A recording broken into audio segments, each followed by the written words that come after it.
welcome. I would like to welcome you to episode 559 of the Unpopular Podcast. This is the man, the myth, the legend, Jalen Hunter. Here at the Unpopular Podcast, not only ask you to agree with me, I'm asking you to hear me out. So, the NBA trade deadline is literally tomorrow. And we're hearing a bunch of names that can possibly be traded, that will possibly be traded. And arguably the biggest name that has already been traded and that we can talk about is James Harden.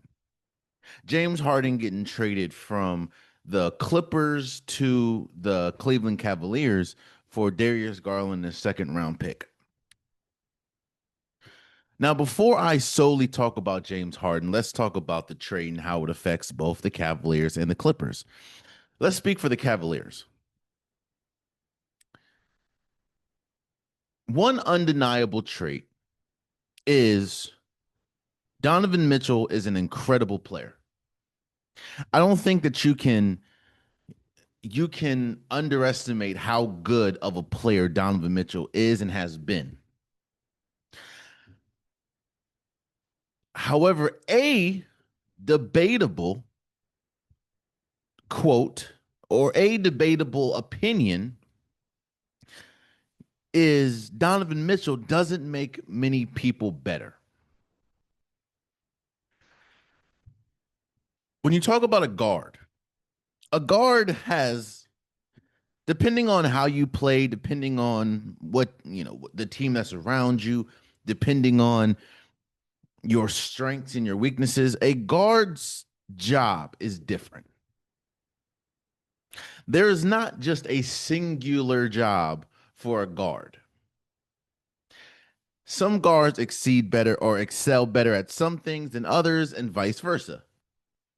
You know, one very famous argument that a lot of people have is Steph Curry considered a point guard, seeing as though he shoots the ball a lot? Draymond Green takes the ball up a lot. Other guards take the ball up a lot. Even though Steph Curry does, his primary job is to shoot the ball.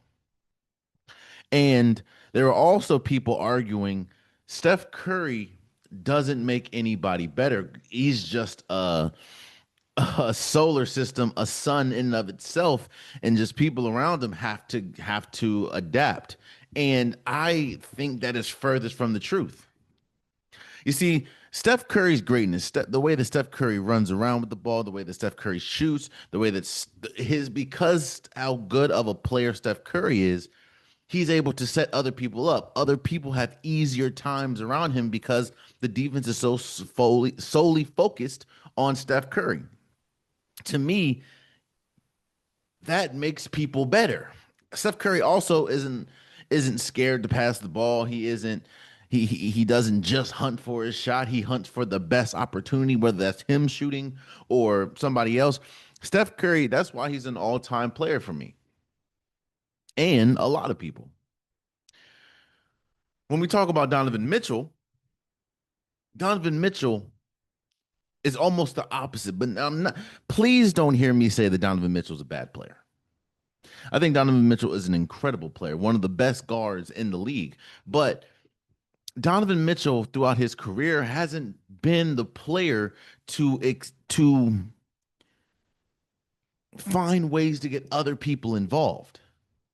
Donovan Mitchell isn't the type of player to turn down shots to get assist and to set people up. He hasn't been that in his entire career, even dating back to Louisville. Now, I'm not saying that Donovan Mitchell is a bad player. I think he's an exceptional player, but I just feel like he's at his best when he is creating for himself. And he doesn't really do that for others. That's why you had someone like Darius Garland. You would hope that he would be able to create for someone like Donovan Mitchell and somebody else. That's why you go try to get Lonzo Ball this offseason, even though that hasn't been a good move this season yet. Lonzo Ball was more of a player that, hey, he can get everybody else involved. That's not Donovan Mitchell's strength. Insert James Harden. While yes, James Harden has been called the enigma of the NBA by myself. Yes, James Harden has several scoring titles. Yes, James Harden is a former MVP. Yes, James Harden is will go down as arguably one of the greatest offensive guards the league has ever seen. James Harden, because of his passing ability, is able to get other people involved. I think when you look at the pairing between James Harden and Donovan Mitchell, that can be a good pairing. Obviously, you have James Harden be the de facto point guard, and he's able to distribute. Even at what, 36 years old? 36 years old, James Harden has been incredible. This year, James Harden has been really good. Obviously, the Clippers turnaround, which we'll talk about in a second, a lot of it was spurred by the play of James Harden. And I think that he will be a very good immediate player for Cleveland. And I think that's what they want. When you look at the landscape of the league and you look at the fact of Jason Tatum still out, Tyrese Halliburton still out, we don't know what's going on with the Bucks. You have a finite window to win. And I think for a lot of teams, especially in the East, the win is making it to the NBA Finals. Something that Donovan Mitchell hasn't done, something that James Harden hasn't done since being in Cleveland or being in Oklahoma City. I just feel like they understand that this is the time. Donovan Mitchell's getting older. You don't, I mean, I know Jared Allen just dropped 40 the other day, but he hasn't really had a great season. Evan Mobley's been in and out with injury. You, you don't know what the future holds, but you know that once the window is open, which I believe, especially in the East, there is a window right now. Even though Jalen Brown's playing well and the Celtics are playing good, they just got Vucevic, which I think will be a good pickup, especially offensively. The Cleveland Cavaliers believe that this is the time that they have to capitalize. Because one thing that we do know is once that window closes, it closes. Obviously, it can be open again, but it's not like it's just instantaneous. And they feel like James Harden is the person to get to help them at least get over that hump, the hump that Cleveland has not been able to really get over since having LeBron James. As good again as Donovan Mitchell and Darius Garland has been, they have not really had playoff success. They're usually first or second first or second round exits, which brings me to point number 2 in this situation. I do think it's I do think it's hilarious in a sense that when they looked at the landscape of the league and they looked at everybody that was possibly available, they thought to themselves, you know what? Darius Garland has dealt with injuries a lot. He has a very tough time getting or staying healthy. And we feel like the window is open for a lot of teams, including us, i.e., the Cavaliers, including us, to at least make some noise in the playoffs and hopefully get to an NBA champion or NBA finals. And we think that the player that can help us the most is James Harden. This is the same James Harden that has such a murky, I'll say, history when we talk about the playoffs. Which honestly, let's broaden this because it kind of goes into something else that I want to talk about. So let's broaden this. Let's talk about solely James Harden. It's so complex when we talk about James Harden. And what's one of the complex things about it is, and this is going to sound like an oxymoron, but one of the complex things about James Harden is his career has essentially gone the way that it should have gone. And let me explain that.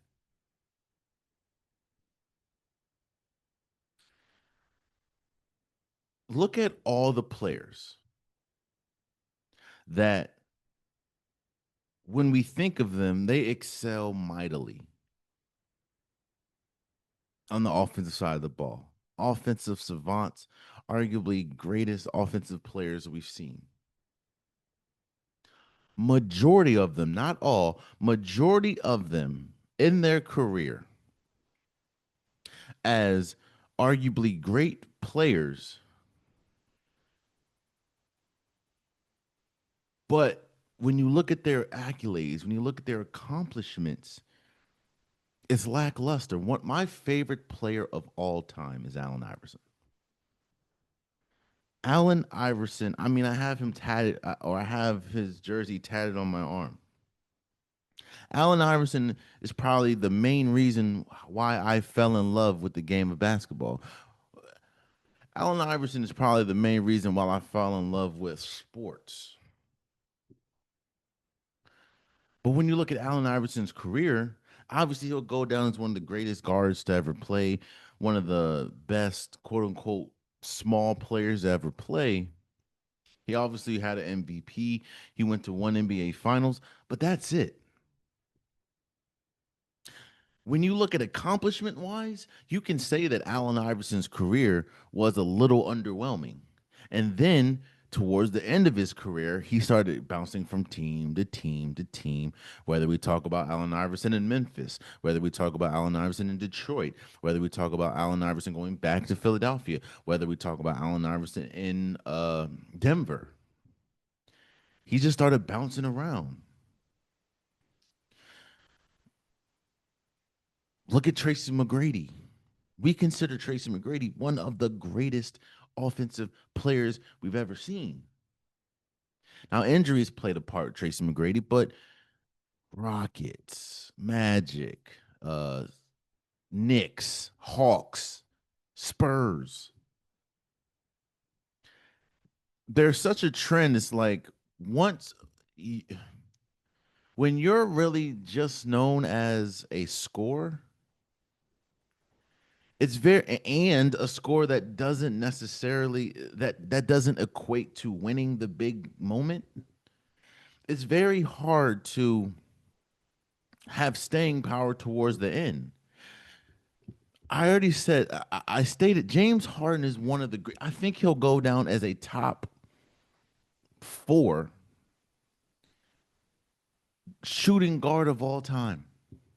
In fact, I have Jordan number 1, Kobe number 2, D Wade number 3, and James Harden number 4 as the top 4. And this is me even picking James Harden over Allen Iverson, who is my favorite all-time player. James Harden is the 4th best shooting guard of all time, in my opinion. When you look at his accolades, he has an MVP, 11-time All-Star, 6-time All-NBA, 6-Man of the Year, 3-time scoring champ, 2-time assist leader. He's on the NBA 75th anniversary team. But I think the most egregious stat is since 2021. For people that's taking notes, that is 5 years essentially. Since 2021, James Harden has been on 5 teams: Rockets, Nets, Sixers, Clippers, and now the Cleveland Cavaliers. Doesn't that sound like how it ended for Tracy McGrady? Doesn't that sound like how it ended for Allen Iverson? And I think one of the biggest indictments to his game is obviously the playoffs, which brings me back to what I was saying about Cleveland and thinking that this is their year. I would be very hesitant, or I would have been very hesitant bringing on somebody like James Harden if you're trying to make a deep playoff run, because we haven't seen that since he was a third option. Coming off the bench, might I add. There's been several times where the team needs him to have a big moment and he shrinks. several times as the top guy and second option.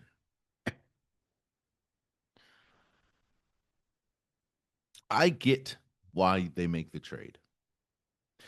Shout out to my man's Kofi. Go follow him on all the platforms. He's on. I know he's big on TikTok and YouTube. But he kind of, in a satirical way, said what a lot of people were thinking. It's like it's almost it's almost all inspiring, the fact that year after year after year James Harden finds his way out of a situation, and year after year after year a team looks at him and thinks that he's the missing piece to unlock a championship run for a team, and it never pans out. Again, I think James Harden is the fourth best shooting guard we've ever seen. But that does not negate the fact of the reason why he's not higher is because he's drastically underachieved. And when you look at some of the great offensive players in league history, it's unfortunate that James Harden's career is starting to follow with that. It's team after team after team. Houston, Houston, Brooklyn, Philly, LA, and now Cleveland.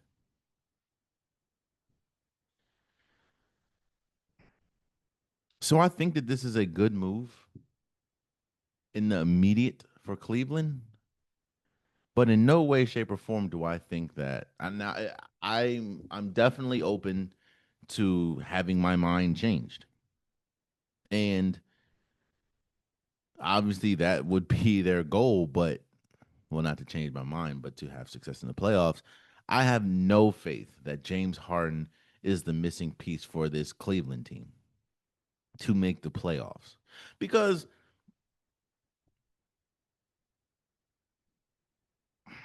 I will say that James Harden has been better than Darius Garland this year. And I will say that James Harden's ability to pass and court vision is better than Darius Garland's has ever been. But do you trust James Harden? It's almost asinine to trust James Harden in the playoffs at this point of his career, seeing as though even at his peak, he was unable to get it done. Now, yes, I understand that there were some factors. You know, Chris Paul's injury played a huge factor.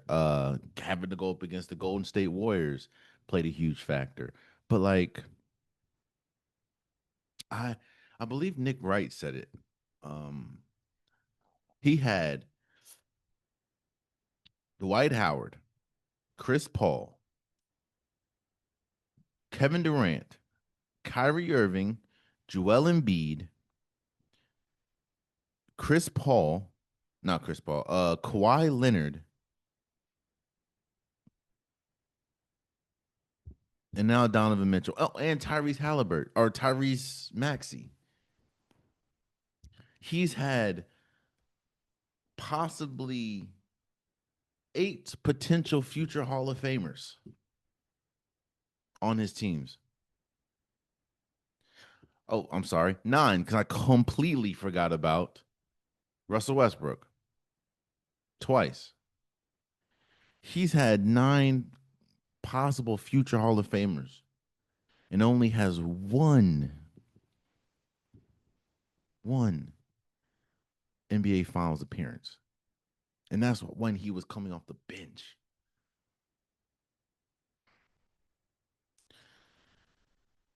And on the Clippers side,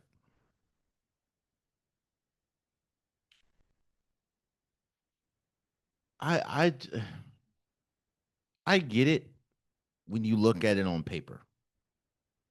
You're getting a younger player, a player that has shown that when he is healthy and when he's on, he's one of the better offensive guards in the league. Pairing him alongside Kawhi Leonard, this, and you're hoping that, I think Darius Garland's only like 26, 27. I think that you're hoping that he can be a cornerstone for the franchise. And which is kind of murkies this whole situation. The Clippers in were currently in the best. They were completing one of the best turnarounds in league history. I think at one point they were like 6-21 or something like that. They were god awful, but now they're hot right now essentially, and a lot of that was because of James Harden, but and Kawhi Leonard. But now that you take James Harden out and you put Darius Garland, who knows? However, kind of goes back to what I was talking about with James Harden. It's like Darius Garland. He here's my thing. I understand people are saying that he's young and that he has time to change things around. We talked about Steph earlier. We look at Steph Curry. We look at Kyrie Irving. Kyrie Irving, even though he's injured now, let's just stick with Steph Curry. Steph Curry, his first 5, 6 years in the league was just riddled with ankle injuries. He just he missed damn near whole seasons with ankle injuries. Um, and there were a lot of people that thought that he would never get right. There was people upset when they traded Monte Ellis in favor of Steph Curry. Um, Now, obviously, we see what obviously we see what Steph Curry turned into, but there's a lot of people banking on Darius Garland, not necessarily turning into Steph Curry, but Darius Garland getting this, getting on the better side of this injury bug that he continuously has during his career. And here's my thing. Yes, I understand that he's young, and I agree that he can possibly turn it around, but it's like Steph Curry had one issue essentially. Excuse me. Steph Curry's issue was his ankles, and he went to top doctors and was able to figure out what he was doing wrong, figure out what was wrong, and once they figured it out, he turned into Steph Curry. Darius Garland has had multiple injuries in multiple different places, and in a sense like that, it's like, yeah, he's young. Who gets healthier usually? Who gets healthier once they get older? In the sense of, if you're injury prone now and you are essentially a second option, you're going to a team where you're now the second option again, but the offensive load is a little bit heavier because we know Kawhi Leonard isn't always available. I don't know, man. I feel like both of these trades cancel themselves out because of why they got traded. I think that, yeah, on the surface you'd say, well, the Clippers, they have the younger player, they have the offensive player, and they're sort of hot right now. Yes. However, you're banking on a player that is always hurt. I mean, he's on, like, how big men we always talk about, but Darius Garland is damn near always injured.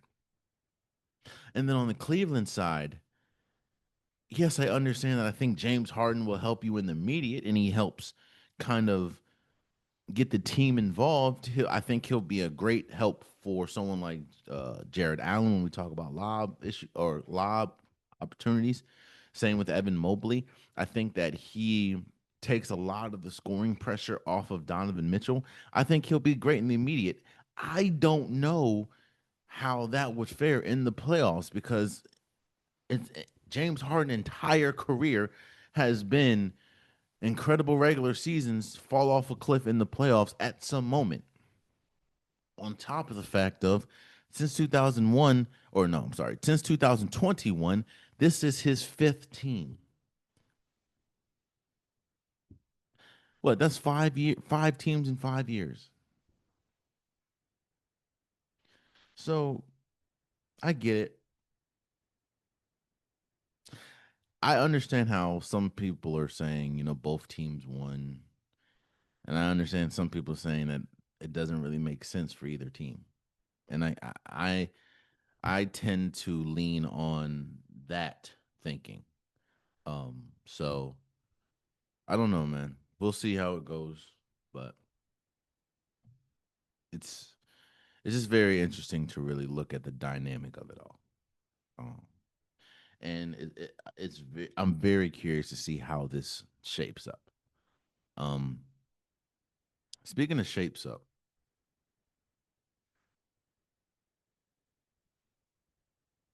as much as it should not be a thing, we sort of talked about it with Bill Belichick, but as much as it shouldn't be a thing, as much as when you look, I believe that a Hall of Fame resume should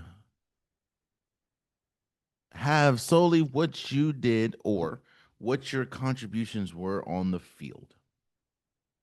I know that that's a very slippery slope because you have players that have had egregious off the field issues, but on the field, they were incredible. They were Hall of Fame worthy. But I do think that a large part, like more than 50%, should be what your contributions were on the field. What we're learning is that people just don't like Bill Belichick and Robert Kraft. People do not like them. And it's very, you see, you're learning this now because obviously both of them were snubbed out of the 2026 Hall of Fame. Now, obviously, this is bigger news for someone like Bill Belichick because this was his first shot up. Robert Kraft has been eligible for the Hall of Fame for like 14 years now. And I think that because we see what happened to Bill Belichick, Robert Kraft is, his name has popped up now as well.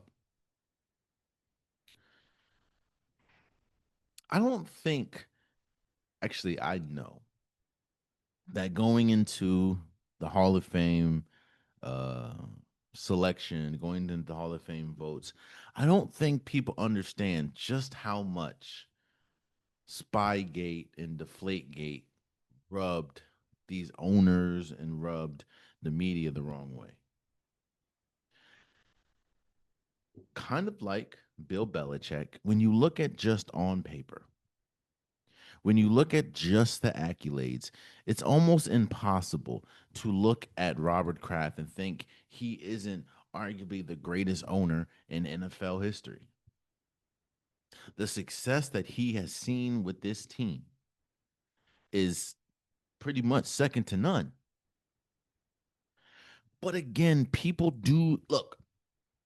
I'm not even going to talk about the whole massage parlor. What I'm going to say is when you get caught cheating, right? In relationships, how they say once a cheater, always a cheater. You may or may not believe that. That's your prerogative, but that's what they say. Once a cheater, always a cheater. My thing about that is when you hear that, it usually only pertains to relationships. But that goes to almost everything in life because think about it.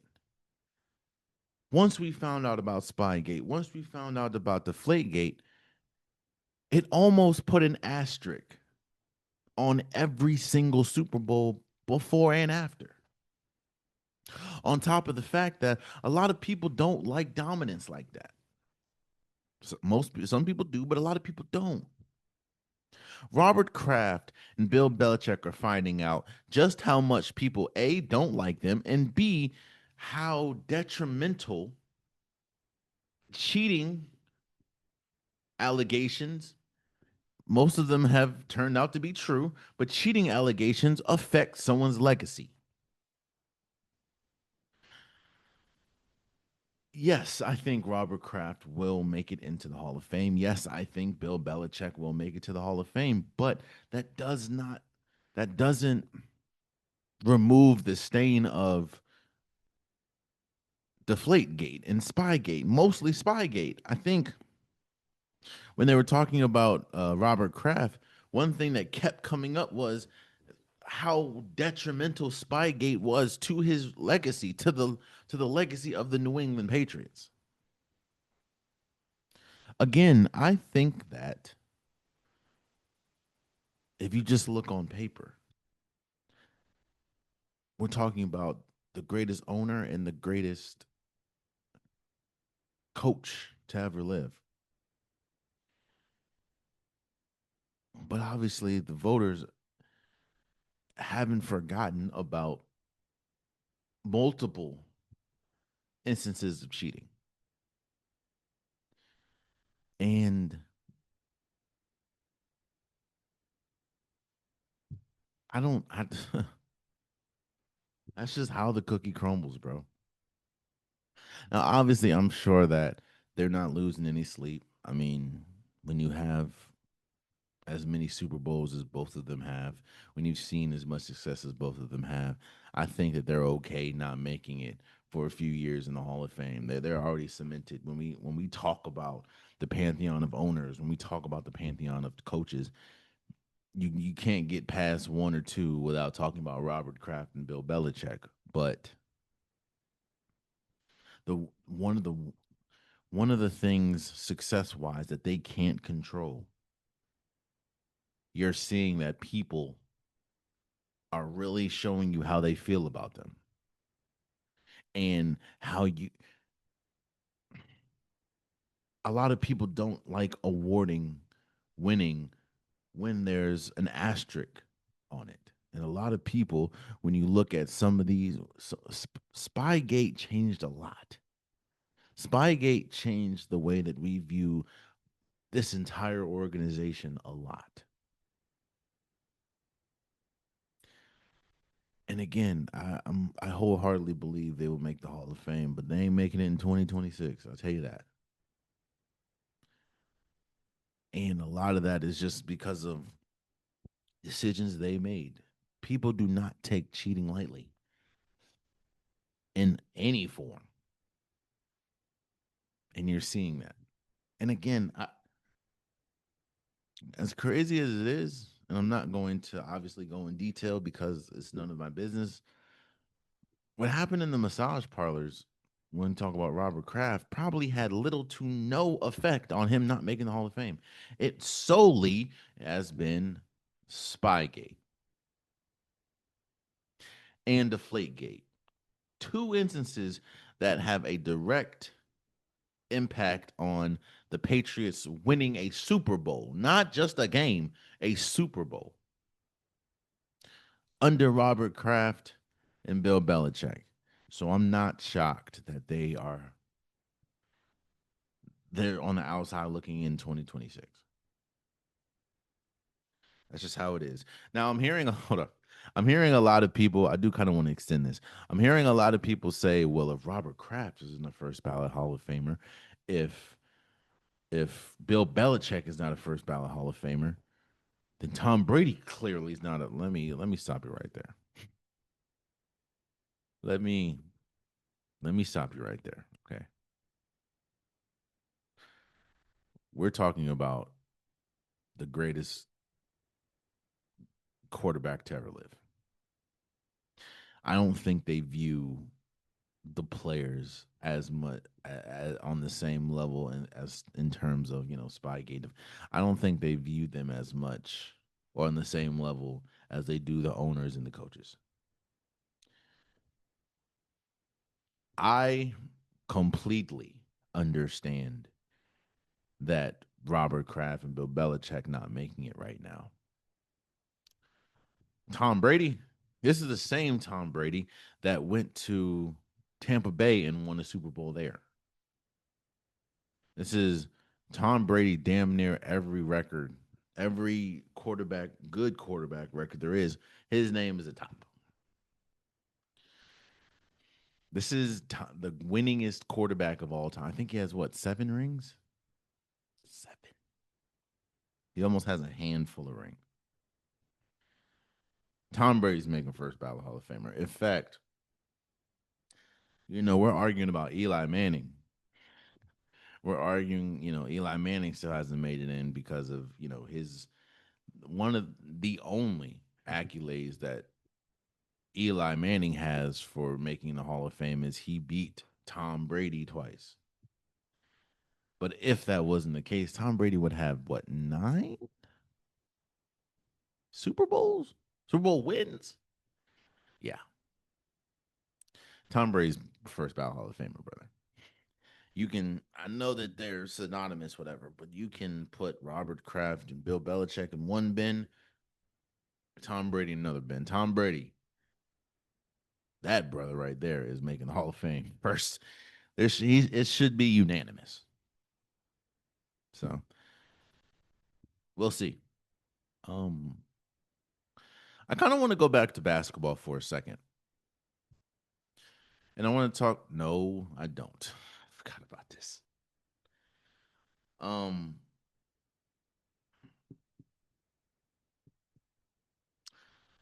before I go back to basketball,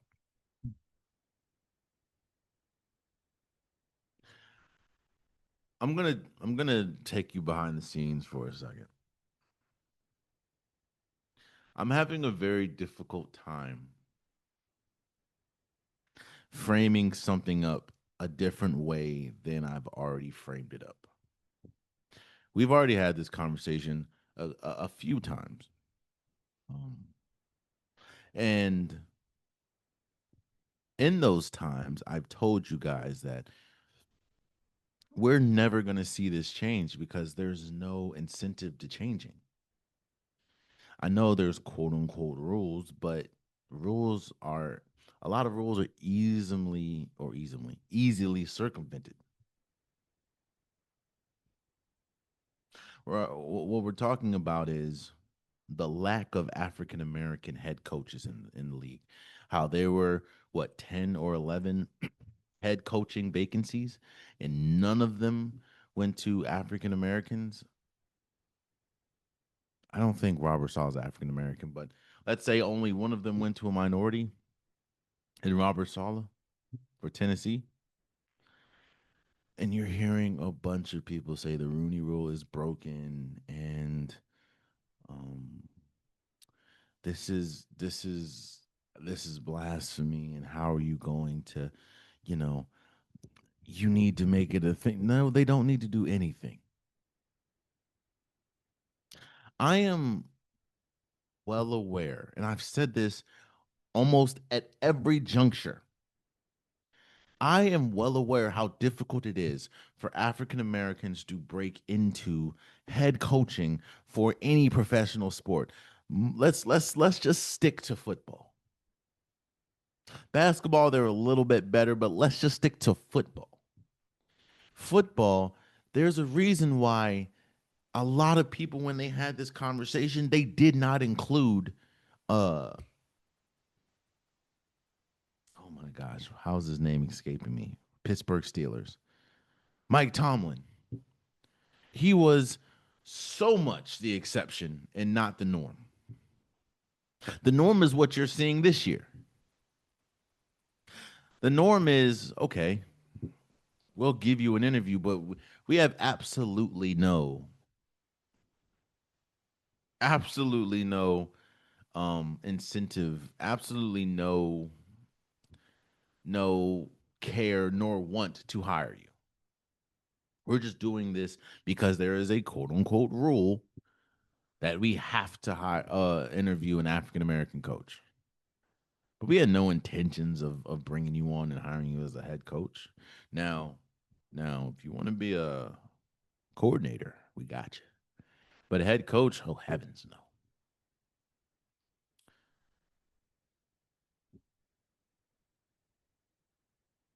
The reason why this is never going to change is because there is no incentive for it to change. Look at the head coaches that got hired. And you think to yourself, how do these coaches that were just fired, that were just head coaches on four win, 5 win, 6 win teams, how are they top candidates for head coaching jobs? Last time I checked, and I don't mean to single him out, but it is what it is. Last time I checked, Mike McCarthy didn't have the greatest of exits from Dallas.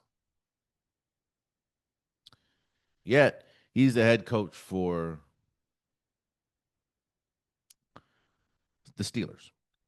Last time I checked, even though he is a two-time coach of the year, it wasn't the greatest of exits for Kevin Stefanski. And even with coach of the year or two of them, I don't. Ugh. Yet and still, he's the head coach for the Atlanta Falcons. After struggling to coach someone that's sort of similar to Shador Sanders, or I'm sorry, sort of similar to Michael Penix, who is his who not only is his quarterback but has injury history extensively.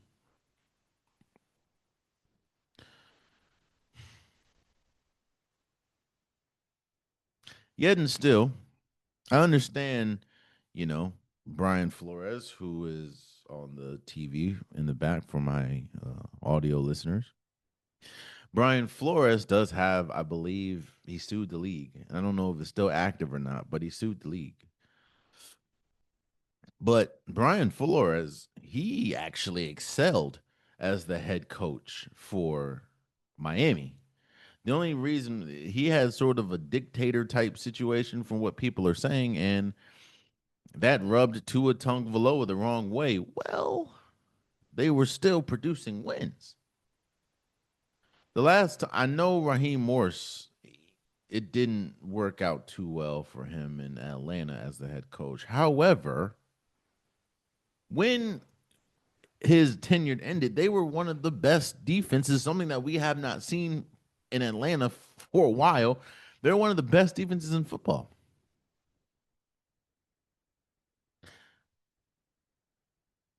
I am happy, even though I don't think he went to the right team. I am happy that Robert Saleh got a head coaching job because while they weren't winning nothing in New York as far as the Jets, when he was the coach, the defense was still top tier.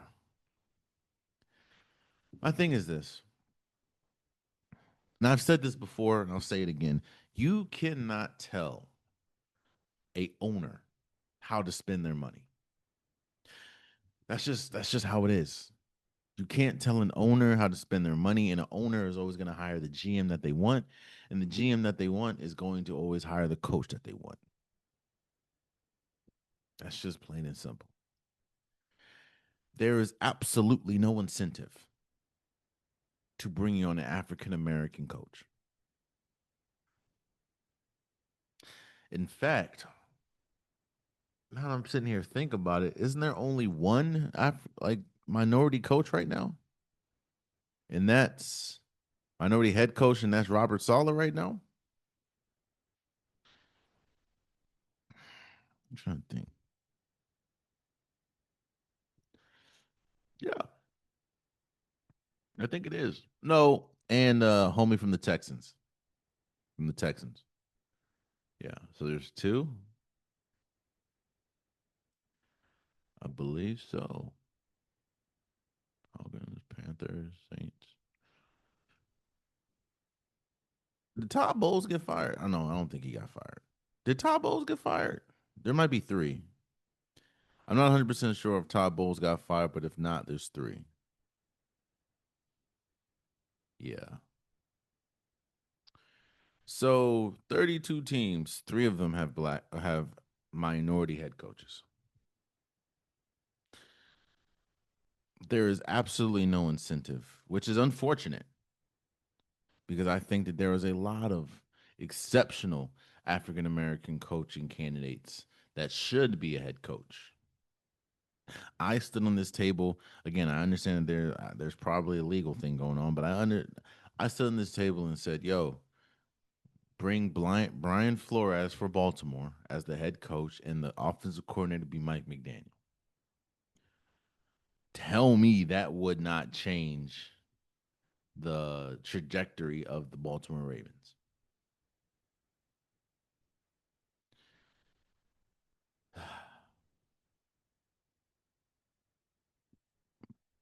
There's absolutely no incentive. I keep saying that, and that's what it is. Because you can't tell an owner how to spend their own money. Obviously, there's a luxury tax or whatever, but you can't tell them how to regulate and how to allocate their money in terms of a head coach. You can't tell them who to hire. They can circumvent a rule that you just have to hire. Or the rule is you have to interview an African American candidate. The rule ain't you got to hire one. I it's unfortunate, but I this there's the thing about it is we can keep complaining about it. We can keep bringing light to it, but if there's no incentive to change for the league, because who in the league who is this hurting? Like if you really sit down and think about it, who is this hurting in the league?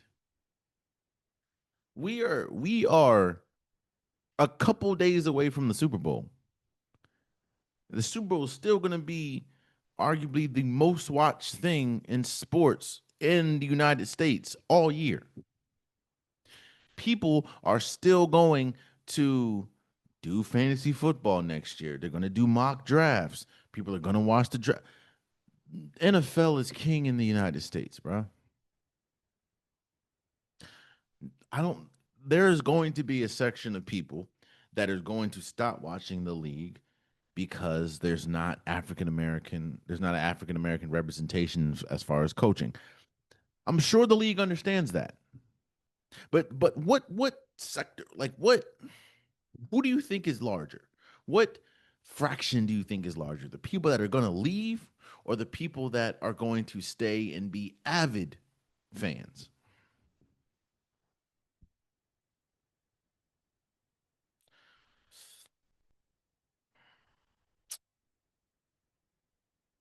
There's not.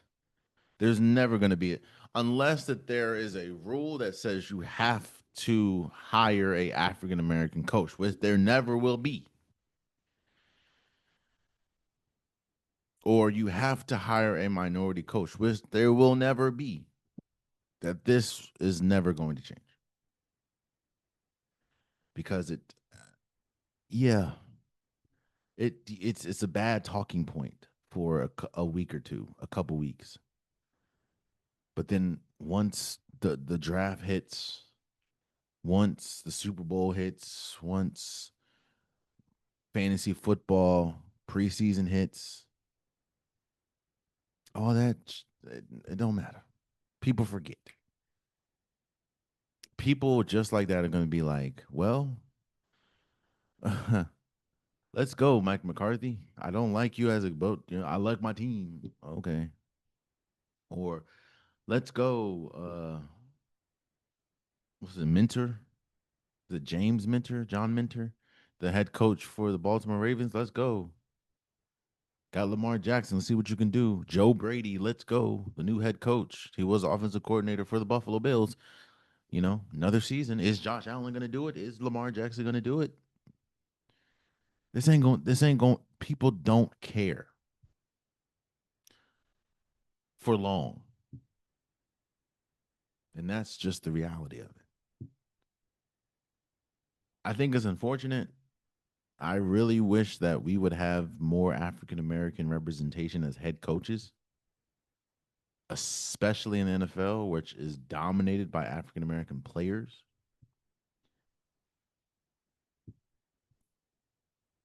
But that will never be the case because what's the incentive?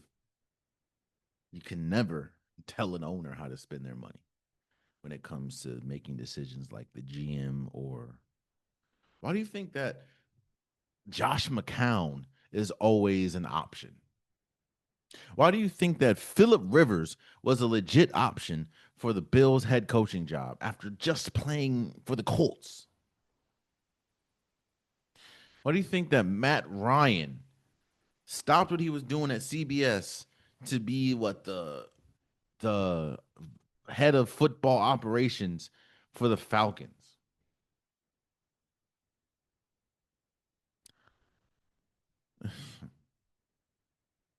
And I don't want to make this a bigger thing, but it kind of goes back to how they viewed African American quarterbacks for a while. Ooh, going deep in the weeds now.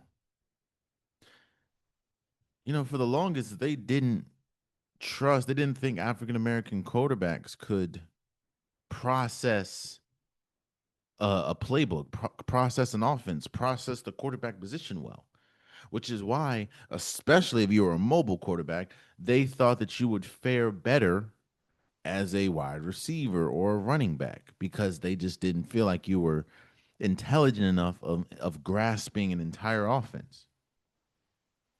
That's why someone like Michael Vick was so important. That's why someone like Cam Newton was so important. That's why someone like Warren Moon was so important. That's why someone like, even though I don't really like him like that, Donovan Mitchell or Donovan McNabb was so important. Russell Wilson was so important. Patrick Mahomes is so important. Jaden Daniels, Robert Griffin III,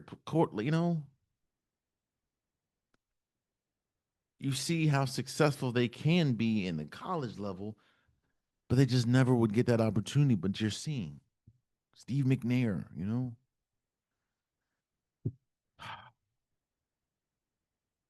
If there's no incentive to change, or if the only reason why you change is because it makes a certain group feel good,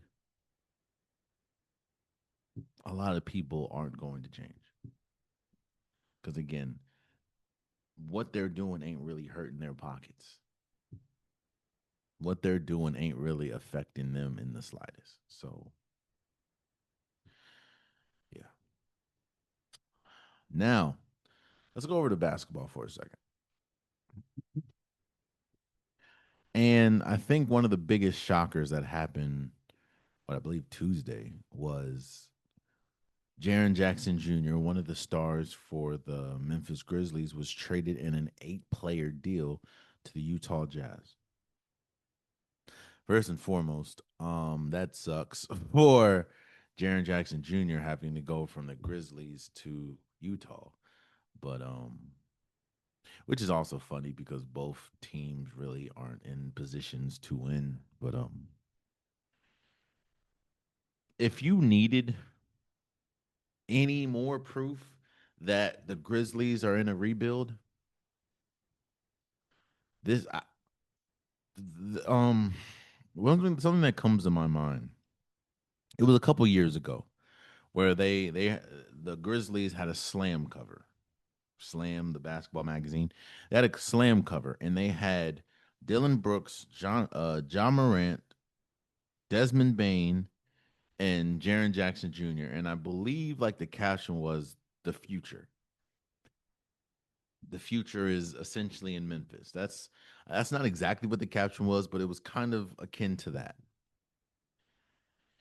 And it's crazy that a couple years later, I think 2 to 3 years later, the only person standing in that cover that still has a Grizzlies uniform is John Morant. And it's widely considered that in the next day, he will not be a Grizzly.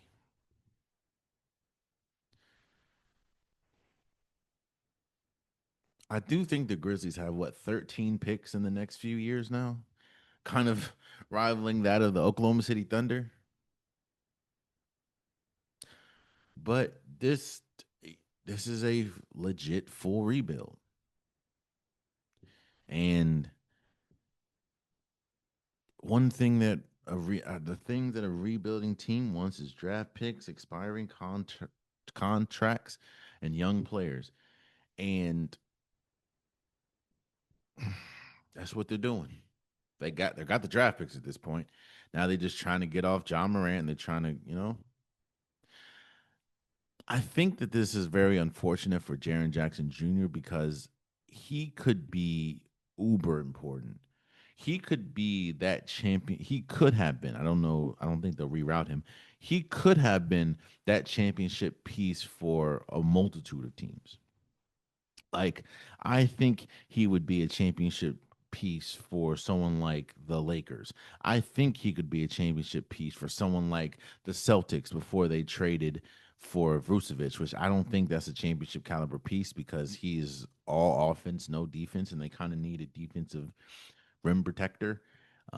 He could have been a championship caliber piece for the Golden State Warriors. It's just you send them to Utah, and that's the way of the business.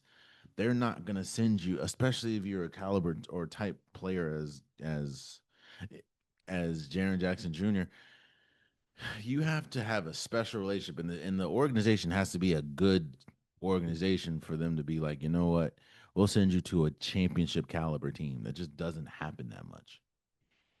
Um, but yeah, the Grizzlies are in a full rebuild.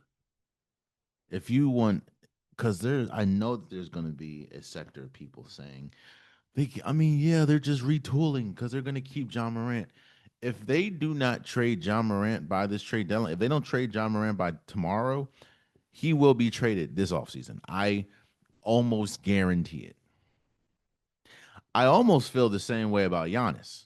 Obviously, at the time of this recording, Giannis is still a buck. If he's not traded by Thursday, he will be traded by the beginning of the season of next year. That's just how it is.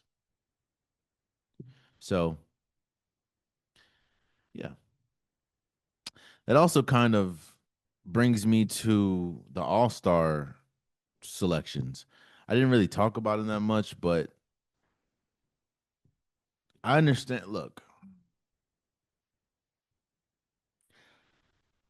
so someone that's been very loud in their disdain for the selection process of this year's All Star game has been Gilbert Arenas, and I can't lie and say that I don't understand where he's coming from. For people that don't know, the All Star is broken up into three teams. There's the World, there is the like two American teams. The All Stars is Scotty Barnes, Devin Booker, Cade Cunningham, Jalen Duren, Anthony Edwards, Chet Holmgren, Jalen Johnson, Tyrese Maxey, Jalen Brown, Jalen Brunson, Steph Curry, Kevin Durant, LeBron James, Kawhi Leonard, who was just added literally yesterday, which we'll talk about in a second, Donovan Mitchell, Norman Powell, Giannis Antetokounmpo, Denny Abdia, uh, Luka Doncic, Shai Gilgeous-Alexander, Nikola Jokic, Jamal Murray, Pascal Siakam, Karl Anthony Towns, and Victor Wembanyama. So the argument is, well, first, the argument was, how do you have third options? How do you have people that don't even average 20 points in an All Star game?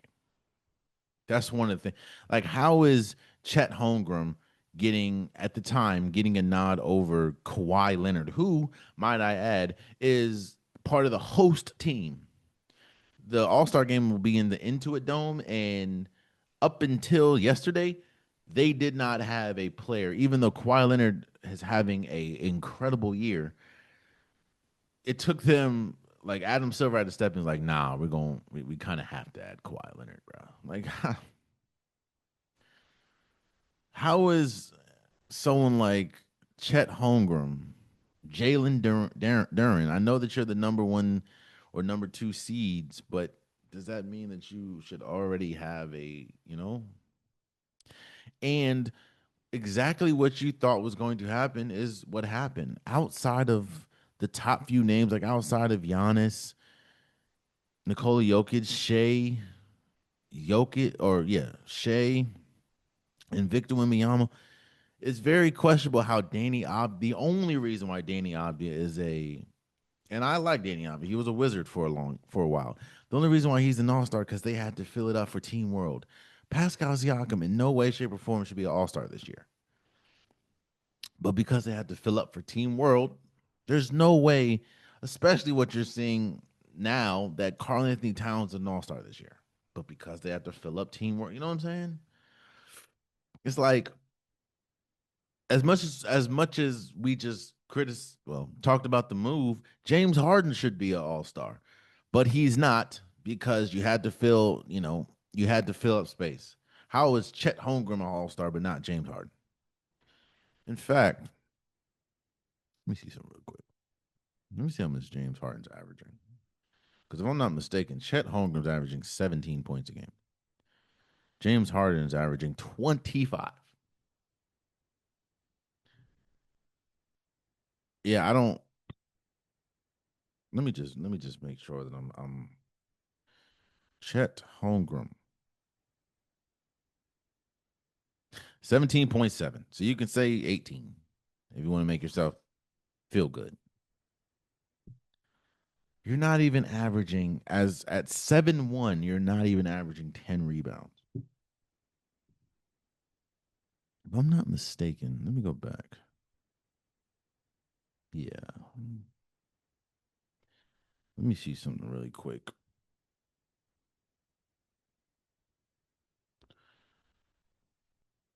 Brandon Ingram is averaging 22 points. Let me see. I'm just looking at players that didn't make it. LaMelo Ball is averaging 19 points and 8 assists. I just don't get it, man. But they're thinking. I kind of like the jerseys. Jerseys are kind of cool. Um, they're hoping that this rejuvenates the All Star game, which I don't think it will. I think again, if it's a meaningless game at this point, unless you're going to do a money incentive, which it looks like they're not going to do. And for people, it's like that's not going to help. Look at the in season tournament. Do you see how hard they play in the in season tournament for 500K each? Mind you, these are millionaires we're talking about, but they're getting 500K each. They play hard as hell because there's money incentive. If you're gonna want them to play hard, there's no incentive to play hard. None. Like, I'm glad that Norman Powell got an All Star nod because he should have had it last year. But I'll be shocked, and I know LeBron James, has the most also whatever, but I'll be shocked if LeBron James plays more than 5 minutes.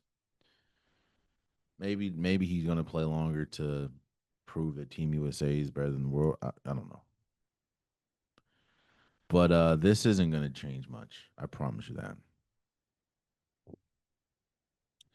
Especially when you look at team or the red USA team. Like, don't get me wrong. Anthony Edwards is great. Cade Cunningham is great. Devin Booker is great.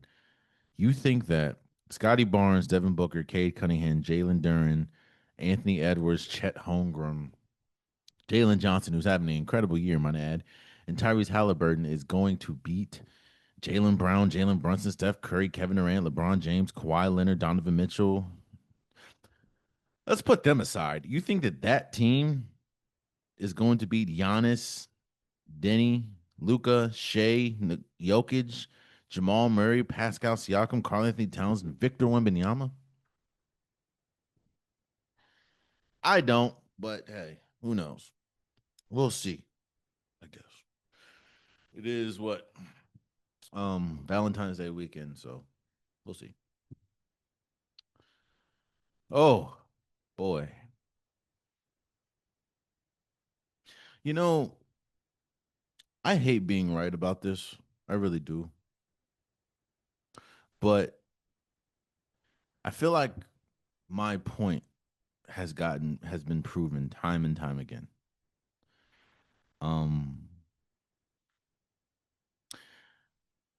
Shakur Stevenson fought and beat pretty handedly uh Teofimo Lopez. Teofimo Lopez, I'm sorry. Over the weekend. He beat the I'm not gonna say he beat the hell out of him, but it was he won by unanimous decision. There, Fimo, he didn't really do much. There was really I don't know if he was just too cocky, just wasn't prepared. He looked terrible all fight. And Shakur Stevenson looked like he was the far superior fighter. But here's the issue. And I feel like I say this all the time, bro. Do you understand like the common sports fan did not know this happened? The moderate to advanced sports fan did not know that this happened. If you're not like a sports fanatic, nobody knew that this happened. On top of the fact that I believe they fought at Madison Square Garden, if I'm not mistaken.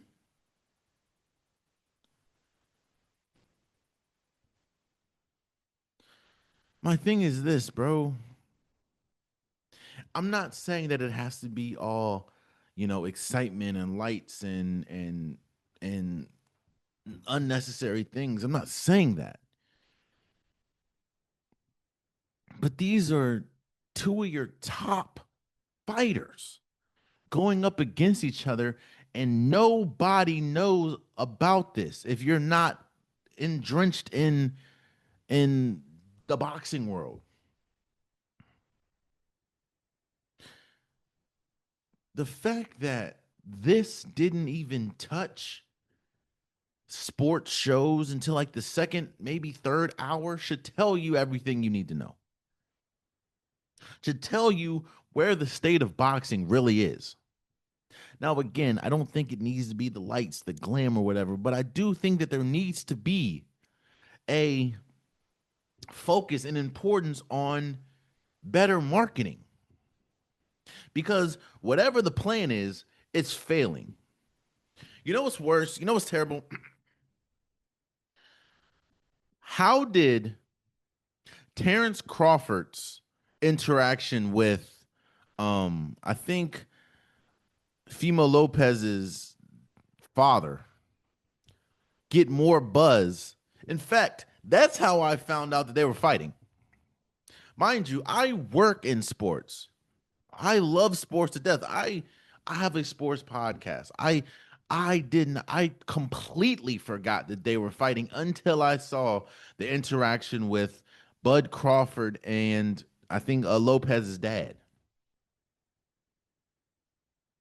Do you understand how crazy it is that if I'm not mistaken, Terrence Crawford's interview with the Pivot was more box office than this fight?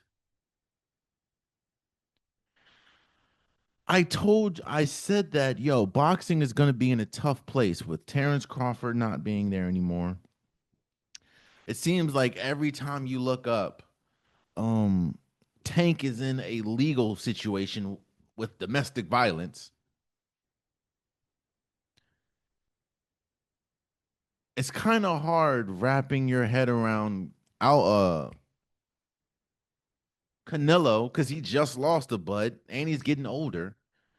And it shouldn't be the face of boxing should not be Jake Paul. But right now, that's kind of the draw. I want the best for boxing. I truly, truly do. But you can't look at this and see that two of the top fighters in their division, in the super lightweight division, wrestled or boxed over the weekend. And unless you're listening to this right now, or you're scrolling, it's like, oh shoot, they fought. Unless you did, nobody knows about this. That's crazy. And that is the state of boxing, unfortunately. Hmm. And even in this fight, as much as I praise Shakur Stevenson, it was a Shakur Stevenson fight. Boring, methodical fight. I'm not saying you just got to start wailing and throwing punches everywhere, but Shakur, he's just an inactive fighter. He does just enough to win. He's good at doing just enough. He's great at doing just enough, but he does just enough to win. So on top of the fact of you're having a tough time promoting the fight or boxing, you're promoting the fighters that you're promoting are boring. There's a reason why Jake Paul is essentially the draw in boxing right now. Congratulations to everyone that fought, but this weekend should tell you all you need to know. Again, if you go ask the random person, if you go ask a person that actually loves sports, ask them, "Hey, did you catch the fight this weekend?" I'm almost sure 9 out of 10 of them would say, "Oh no, who fought?" Ask those same 9 out of 10, "Did you catch the Jake Paul fight?" I promise you, most of them would say yes. Yeah. Um.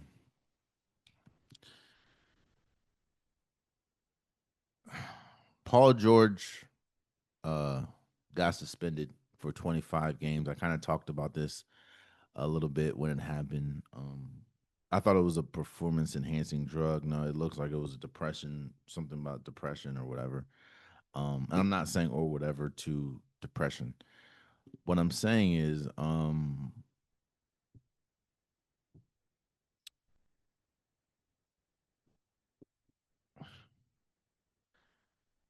if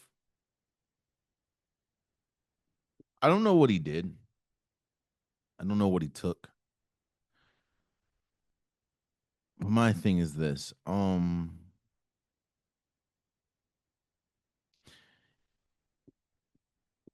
you have to know what you're putting in your body, especially as a professional athlete. As a professional athlete, your job or your money comes from what you do with your body.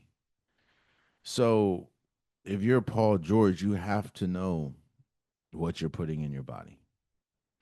My thing is, and I kind of agree with Charles Barkley that it's a little fishy. I don't think he's just started taking this. So he's probably been taking this all year. And just when he starts having an uptick, a 35-point game, a windmill, 360 dunk, that's when it's like, all right, hold on now. Hold on now. We got to figure something out. But, and maybe if it does help with his game, but it doesn't like enhance anything, I don't know. But to be suspended 25 games, I know that if it was like a hard drug, like cocaine or something, he's out the league. We saw that with OJ Mayo and Tyreek Evans. Once you get that them type of drugs, you're gone. So I know it wasn't that. And I don't know too many people that's been suspended for weed, so it definitely was something in the drug.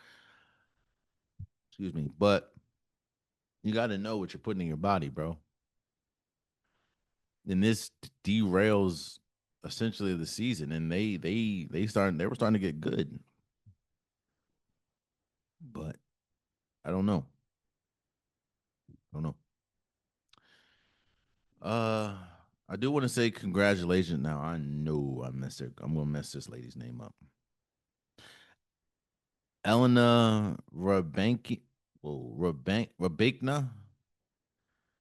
I apologize for saying your name. She beat Arena Sablenka, and she won the Australian Open. I want to say shout out to you. Um, incredible job. Happy for you. Also, want to say shout out to Carlos Alcaraz for beating Djokovic in winning the Australian Open.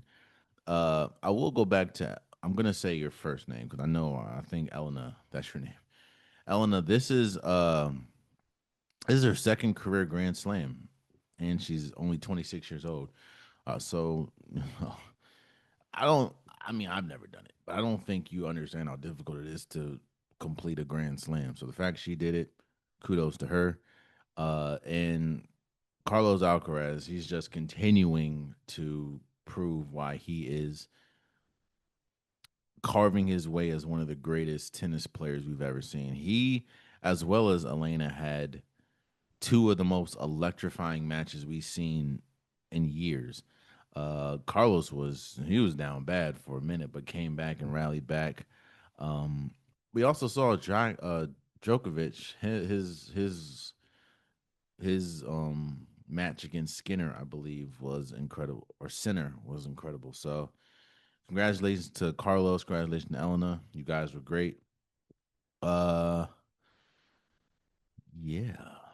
Last before we go, I kind of want to talk about something other than sports. I want to reflect on the Grammys a little bit because I have been very loud in saying that I don't like how the Grammys really only show like I felt like all the black awards like was in the pre-show.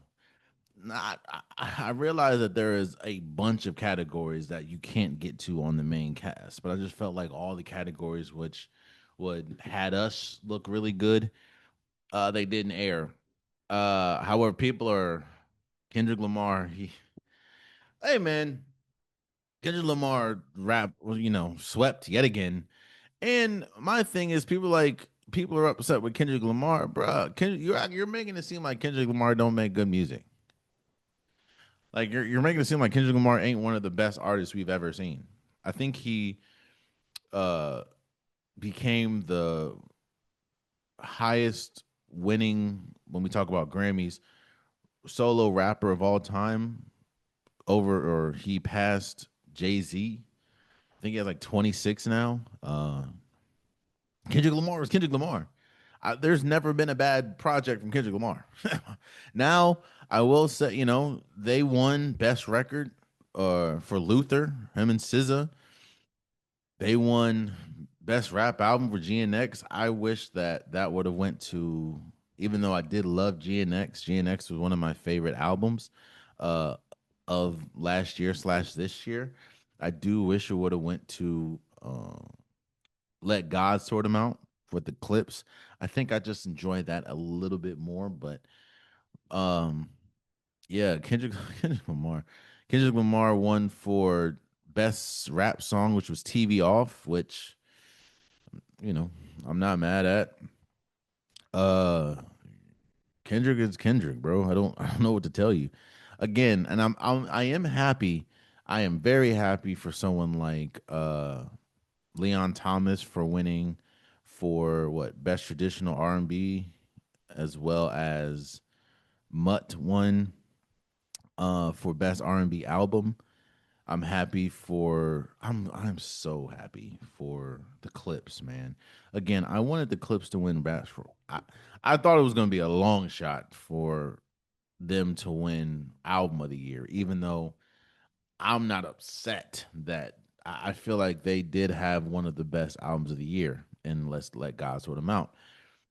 But I'm glad they went home with something. I feel like when you put out a project as good as Let God Sort Them Out, I would hope that you get recognized on the highest level. Now, they won for best rap performance. I'll take it. You know what I'm saying?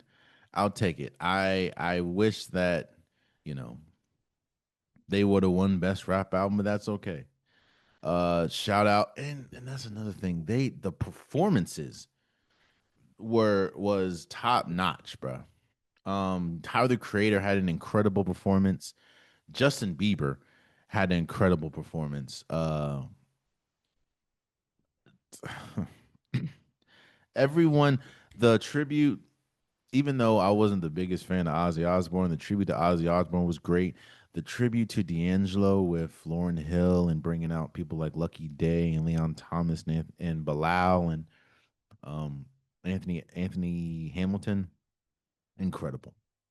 They did a fine job with that D'Angelo tribute. Um, Almost everyone that performed was great. I am not gonna say that I'm the biggest fan of the Grammys because I feel like the Grammys always do a good job at getting it wrong. But I mean, shout out to the winner. Shout out for Tyler the Creator for winning the first ever album cover of the year or whatever. Shout out to Anxiety. That's not my favorite song from Dochi, but she won best music video direction or something like that. Just shout out to everyone. Shout out to what's his name? Bad Bunny for winning album of the year. I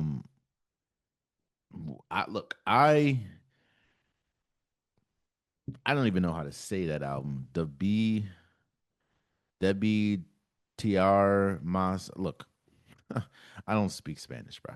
I don't know, but I do. I feel like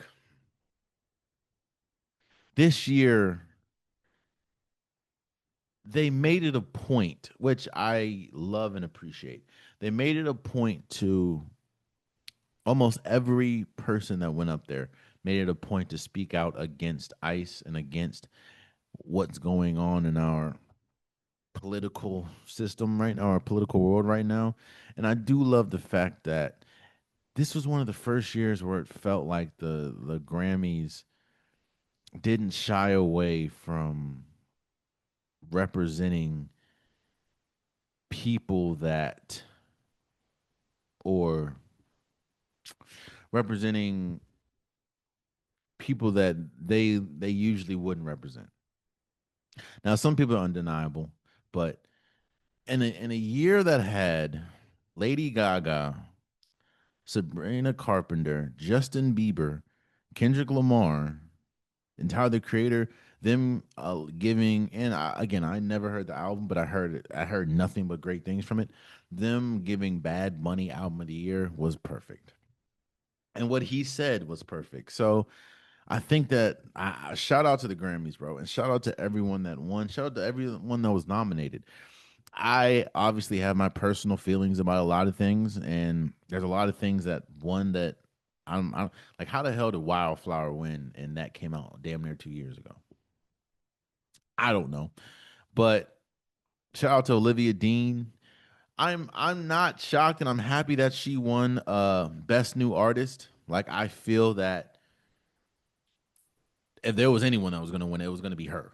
Like but I'm a little confused. Not confusing to say she didn't deserve to win, but you gave Leon Thomas best R&B album and best like R&B performance. How is he not the best new artist?